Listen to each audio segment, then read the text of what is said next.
What's going on, guys? It's me, Jay. I'm here to talk about the Clone Wars trailer that I just see. Not I just see earlier today, and my thoughts on it. Yeah, that shit was fire, man. Yo, I'm not so much a Clone Wars person or Clone Wars fan, but what I'm catching up with on Disney Plus seems pretty cool. From what I gather, Ahsoka Tano is the main protagonist of the series, and she left the Jedi Order because she didn't agree with what they were doing, and now she's on Mandalore, forming some sort of alliances with the Mandalorians right before the siege of Mandalore.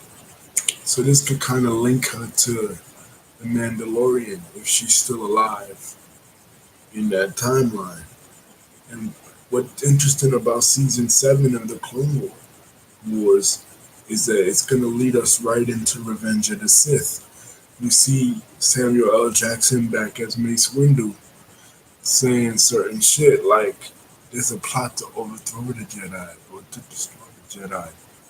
And that's exactly what he said in Revenge of the Sith. You see a picture, I mean a hologram of Padme pregnant, right? And Anakin is touching her and the love between Anakin and Padme as she is pregnant with Luke and Leia. But you know something's about to go down. And then Rex, clone, he's like, us clones, we're conflicted about the war. Because if it wasn't for the war, we wouldn't even exist, which is true.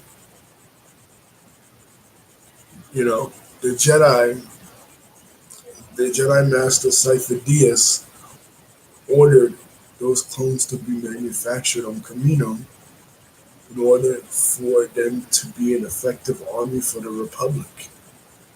But I think like part of why Ahsoka Tano um, resigned too was because she felt like the Jedi weren't doing what they're supposed to do. See, with the Jedi, like Mace Windu said in episode 2, he said, "Us Jedi here, we're keepers of the peace.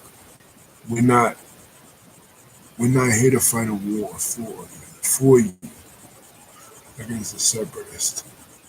You know what I mean? So it's true, but I gotta get deeper into the cartoon. But what I thought about the trailer, oh, and the scene when Ahsoka Tana is gonna fight Darth Maul. Darth Maul, you hear Darth Maul's voice on doing a voiceover saying that this is gonna be the end of the Republic. This is gonna be the end of the Jedi. And he gets out his double lightsaber, and then Ahsoka gets out her lightsaber, and she's ready to rock and roll. And I'm just like, I never really seen Ahsoka Tano fight, but I know that um, she is a, she is one of the characters that everybody loves from Star Wars Rebels and Star Wars Clone Wars, and she's a female. So it's proof that fuck what people say. Um, Star Wars fans can respect a female lead in a movie. You know, they respected Jen Erso, they respected Ahsoka Tano. They just cannot respect Ray because they didn't see that Ray was worth respecting. I like Ray. Ray's cool in my book, but certain Star Wars fans, certain of the fandom menace, felt this way. But they didn't feel that way about Ahsoka Tano. Possibly 'cause she was Anakin's Padawan, possibly because she was 14 years old, and she was learning and she was struggling.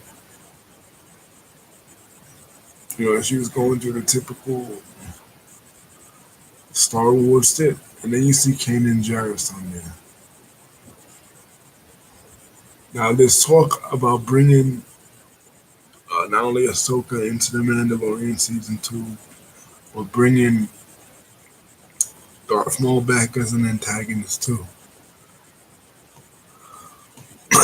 I don't know about that. Ahsoka makes sense. Darth Maul, I don't know because he was killed by Ezra Bridger. So, I mean, he was killed before, but they brought him back. But I don't know about bringing him back a second time. I think the Mandalorian has to create their own villains. Moff Gideon is a pretty good villain. You know, he has the lights, he has the dark saber now. He has the dark saber, so see what he does with it. But anyway, excuse me, they gotta create good villains on their own. They can't rely on Vader, and they can't rely on, excuse me, Darth Maul. They can't rely on other these old established villains. They gotta create their villains, and when they do that, show be established. We already got our heroes. You know, we got Mando, we got Baby Yoda. You know, now we need our villains to be established. We need a reason for this. I mean, we know the reason now is to get Baby Yoda and stuff. But one of the things that made Star Wars,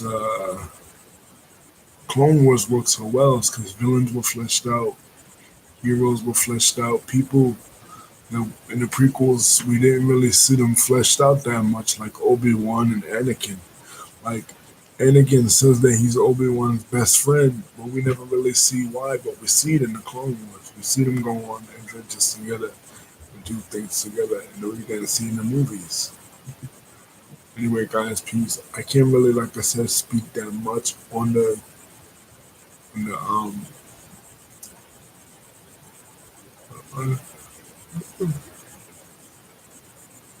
the Clone Wars cartoon because I haven't seen every episode. I haven't seen every episode of Resistance. I haven't seen every episode of Rebels.